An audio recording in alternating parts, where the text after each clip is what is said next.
Hi, welcome back. Certainly glad you could join us today. You know, I'm so crazy about this colored gesso and the black and white and gray gesso that we've been using. I thought today we'd do another little painting using some of that. But let's start out first of all and have them run all the colors across the screen that you need to paint along with us, and they'll come out right about there. Okay, while they're doing that, let me show you what I've got today. Today I've taken an oval canvas. Now this is, I hope you can see it against a black background, but this is just a canvas that's made in the shape of an oval. A lot of times we use contact paper and make ovals on rectangular canvases, but today I'm using an oval canvas. You can pick it up in any art store around the country. I've taken a little of the black, white, and gray gesso and a liner brush, and probably an old liner brush is better to use, and I've just painted in some little tree trunk shapes, very quick, and then some limbs, and then took a paper towel and just daubed in a little bit of little gobs of gesso to make it look like little leaf areas, and allowed that to dry completely. Now let's go right down here. Down on the bottom, I've taken the filbert brush and I've used black gesso and gray gesso, and I've just made some little stones, the same way as we make stones normally. In fact, for it's over with, I'll show you how to make some above the water. I'm going to have water in this, and I want it to have stones underneath. I allowed the gesso to dry completely. Gesso is an acrylic base and it needs to dry completely. After it was dry, then I've covered the entire little oval canvas with a very thin coat of liquid clear. And the clear is on there just to make it wet and slick, and it allows us to actually blend color right up here.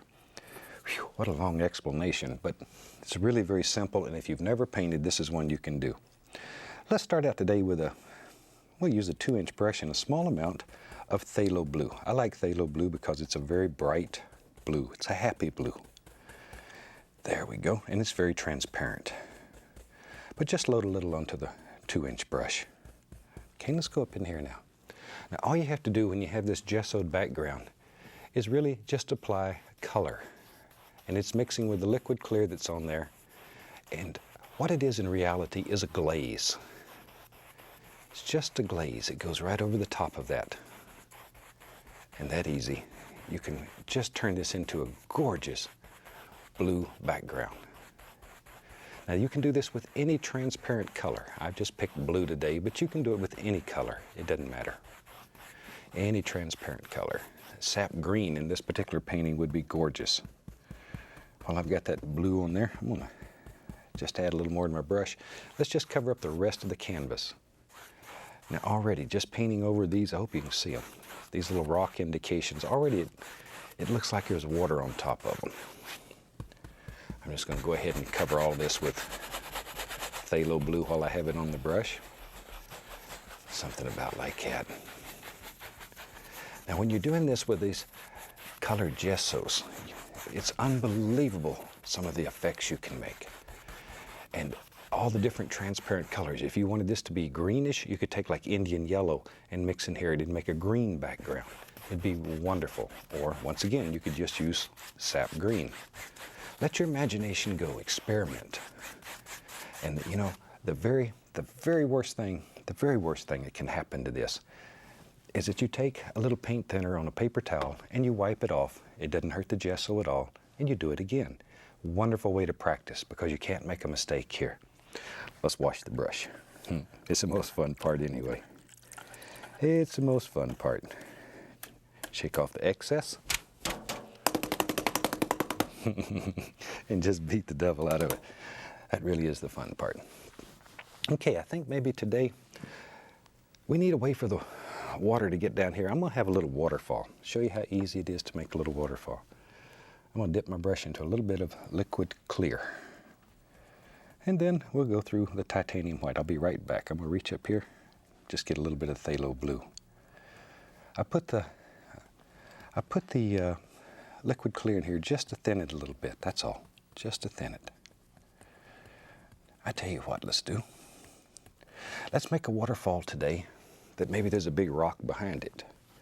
So if there is, let me just grab a little bit of this Van Dyke brown real quick. A little dark sienna mixed together. Show you how easy it is to make maybe like a little rock that lives right here. Just take the knife and sort of pull in a little bit of brown.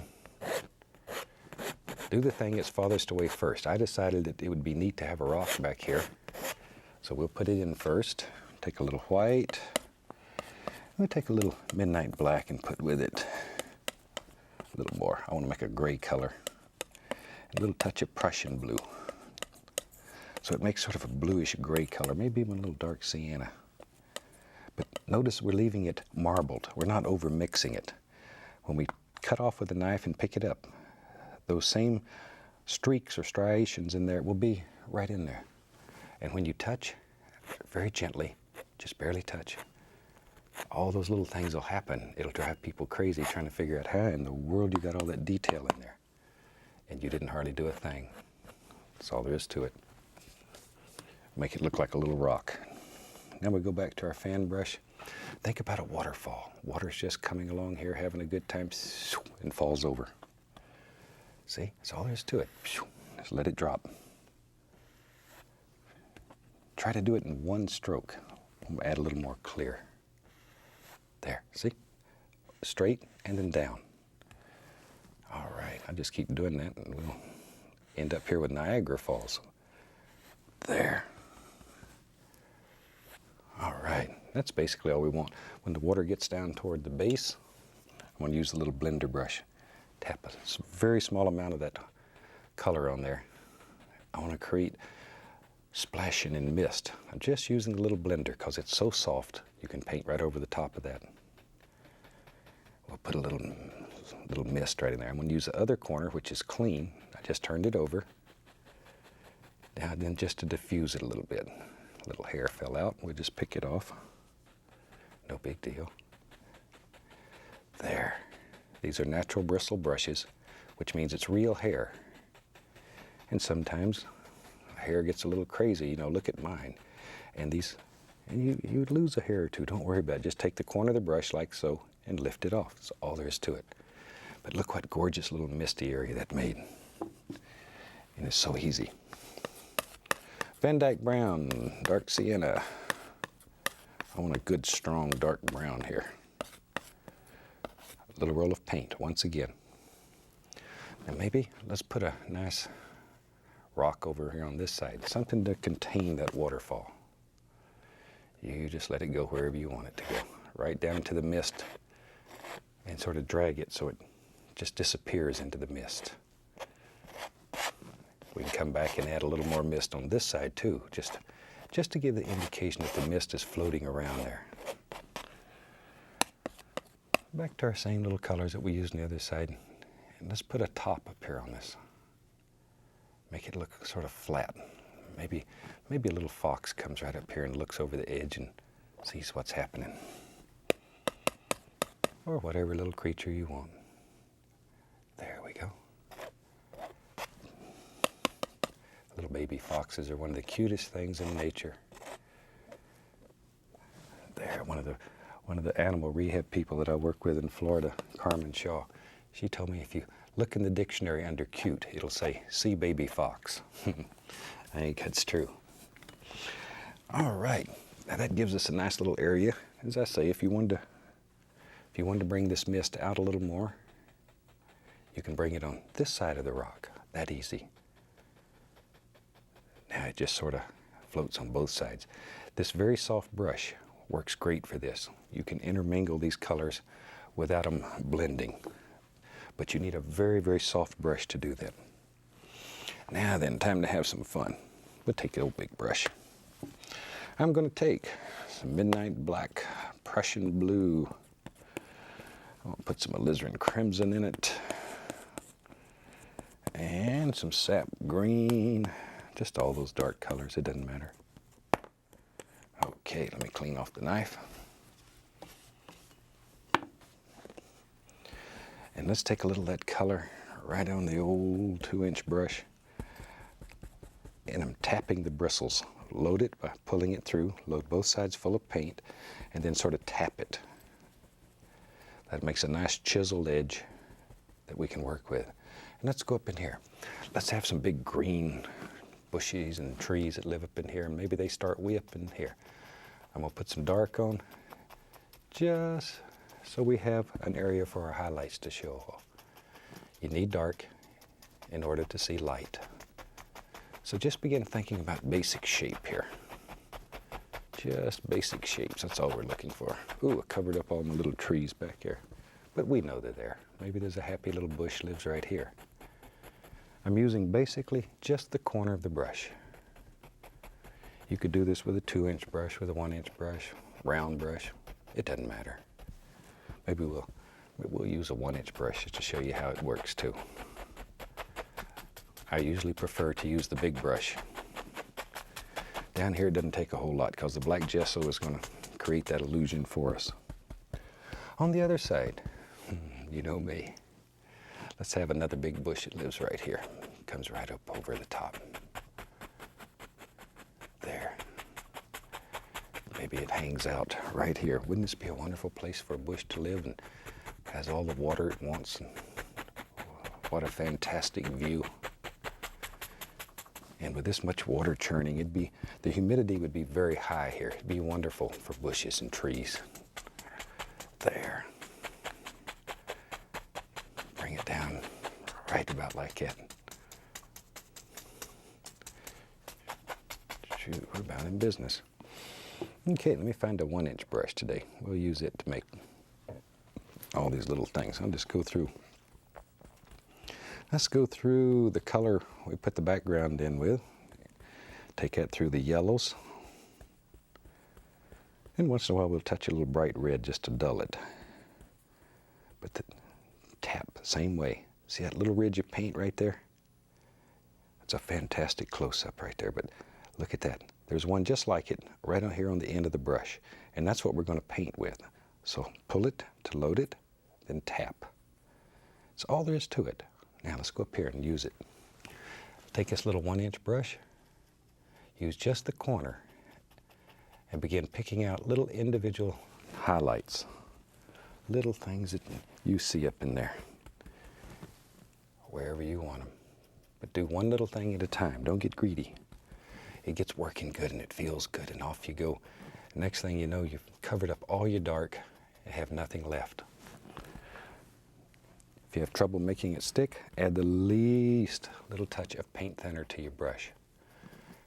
Thin paint will stick to a thick paint. Thin to thick. There. And reload frequently. When it stops coming off the brush easy, just reload it. There. Once again, think about shape and form and all the little things that live in there. Darker, darker, darker down here toward the base. There's got to be a quiet place in there for the little bunny rabbit to live. There. Maybe there's a happy little bush lives right here. Once again, you could do this with a 2-inch brush, the 1-inch brush like I'm using here, the half-round brush or the full-size round. Any one of them would work just as well. Today I just thought I would show you this little brush, but it's up to you. Up to you. Maybe there's a thing, it just hangs right over the side there. Big old bushy thing, just sort of hangs over. Add a little paint thinner to my brush. A little more sap green, a little more of the yellow. Come right down in here. Maybe there's a huge big old bush that lives or tree that lives here. Yeah, see? But just think about individuals. This is not difficult at all to do. Probably, once again, the biggest mistake made is it begins working and you cover up all the dark. And then you lose the definition between each little clump. There's probably a better word than clump, but I don't know what it is. Little individual highlights. Spend some time studying trees and bushes. Go out in your yard and make friends with a tree. People, they'll look at you like you're a little weird, but just tell them you're an artist. They'll understand. Because as artists, we're allowed to be a little different. We see things differently. We appreciate nature more than most people do. Enjoy that. There we go. Something like so. Little devil lives right there. There. Wherever you want them. You make the decision. Little Indian yellow now and then. A little touch of the bright red too. There. Ooh, that's a nice little color. Shiny little color. Okay, other side. Other side. We don't want him left out. Here's a happy little bush. I'm going to change the color a little bit right there. Yeah, that's better. A little more yellow ochre in that bush. He lives up here and he watches the waterfall as it goes by. He's got the best view in town. There. Okay. But once again, don't get greedy with this. Just take your time. Do one little rascal at a time. Think about that big arm. It hangs over here. Maybe this one comes right out in front of the waterfall. Allow some of them to come in from the waterfall. It will push the waterfall back and make it look farther away. It'll make your painting look deeper, much deeper. There, something about like that. Gotta hang on to these old trees and save them. Not only are they beautiful, but they're beneficial. Shoot, they make oxygen, and I like that. There. It's like I get a lot of mail. I think even the utility company sends all these advertisements in the mail. Had to cut down a tree to make. So my big thing is now, I put them back in the envelope and send them back to them with a check. Let them dispose of them. They get enough of them back, they'll quit sending them. There. I do that to everybody that sends me all kinds of junk mail. There we go. Now, let's put some land down here. We'll take a little bit of that Van Dyke brown dark sienna mixed together. A little roll of paint right on the edge of the knife. Don't need a lot. Maybe in our world, there is just a little peninsula comes out here. A little bit of land lives out here. We don't know, wherever you want it. Dark sienna, Van Dyke brown. Maybe over on this side there's even a little, not a lot. Now, go back to my little 1-inch brush. I'm going to add some more sap green to make it a little darker. Ooh, nice dark green color. Once again, tap to get our little ridge of paint in there. About like that. Adjust the flavor till it's the way you want it. Now, right up in here, there lives a little bush right there. Little grassy area. See how easy it is to make these little grassy areas?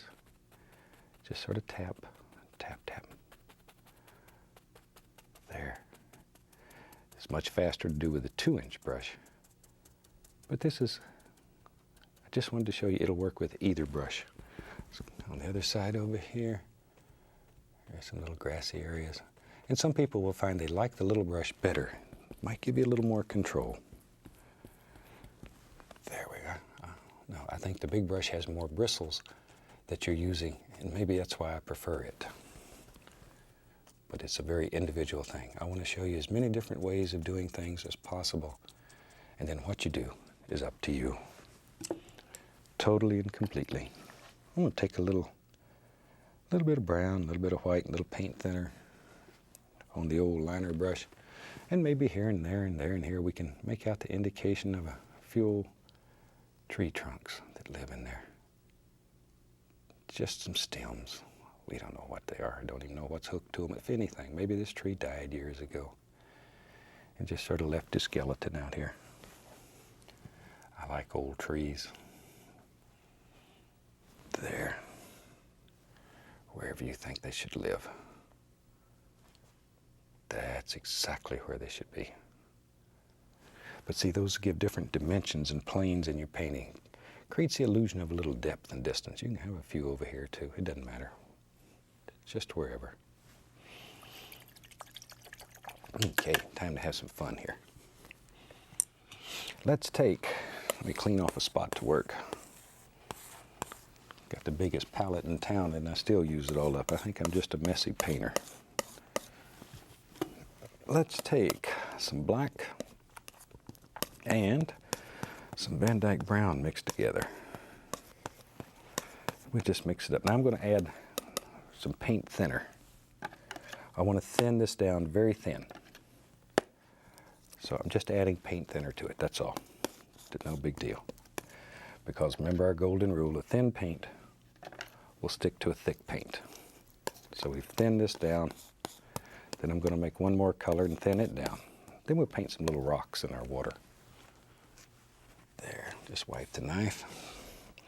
We'll take, well, there's some nice gray color we used earlier. Might as well put it in there. Some white, we'll put a little black with it to make a gray. Maybe even a little touch of brown in that too. Something like that. You decide. That's too bright. Add a little more black to it. There. It's getting better now. Okay, now I want to add paint thinner to that. Once again, same thing. All I'm doing is just thinning the paint, that's all. Just thinning the paint, because our paint is very dry, very firm. It's much thicker than traditional oil paints. There, now we have two piles of thin paint. One very dark, one light. Let's find a little filbert. There. Let's take the filbert and we'll go through the dark first. Both sides. Load both sides. Now, I'll bring the light up here and pull just one side through the light. So I have light on one side, dark on the other. Light, dark. There, maybe I can see that better. Light, dark. Okay, now then, be sure the light side's to the top. You can go up in here and just begin to decide where little rocks and stones live. Let's see, I'll turn this way, you can see it. Touch and just make a little, just a little stone, just like that. There we go. And you decide how many live in your world. Okay, let's put a few on the other side too. Maybe there's one right out on the end here. And you can make them big, little, it doesn't matter. Some of them live up in here. Did you ever think you could paint so many little rocks so easy? You can. This makes it very simple. Shoot, maybe there's a big one over in here. I don't know. Now, a little bit of liquid clear, and then back to my brush. It has the phthalo blue, the titanium white, and a little liquid clear on it. Once again, the liquid clear is on there only to thin the paint. Okay, let's go up in here. Now we got to think about a few little ripples on here. Don't want a lot, just a few little ripples running across the water. I'm going to wipe off some of the color I had there. Just let that play through there. You want to keep this transparency. So maybe there's a little watery fall right there. Little splash at the bottom. But now you can literally look through the water and see the rocks underneath. And to me, that's fantastic. I tried for a long time before we developed the liquid clear to come up with a way of doing this wet on wet. And this is one of the easiest, nicest ways that I've ever seen. It works. Take the liquid clear and the black gesso put together. It's unreal what you can do with it. But isn't that neat? That you can see through this water and see the rocks underneath? There. I think that's fantastic. I'm going to take my small knife, a little white, a little black and brown mixed together. There we go. Maybe a little more black in there. And I just want to define this edge a little. It bothers me that it doesn't show up quite as much as I want it to. There. That's all I'm going to do to it, just so it stands out and you can see it nice and plain. And I think with that, shoot, we've about got a finished painting. This is a painting that you can do. Once again, even if you've never painted, this one you can do. Every day I get letters from people that tell me their third or fourth grade art teacher told them they had no talent, and all their life they've hid this desire wanting to paint. This is one you can do. Let's sign this little painting right here, and we'll call it finished. If you do this one, take time, take a photograph and send it to me. Let me see your results and what you're doing. I'd love to hear from you. And from all of us here, I'd like to wish you happy painting, and God bless, my friend.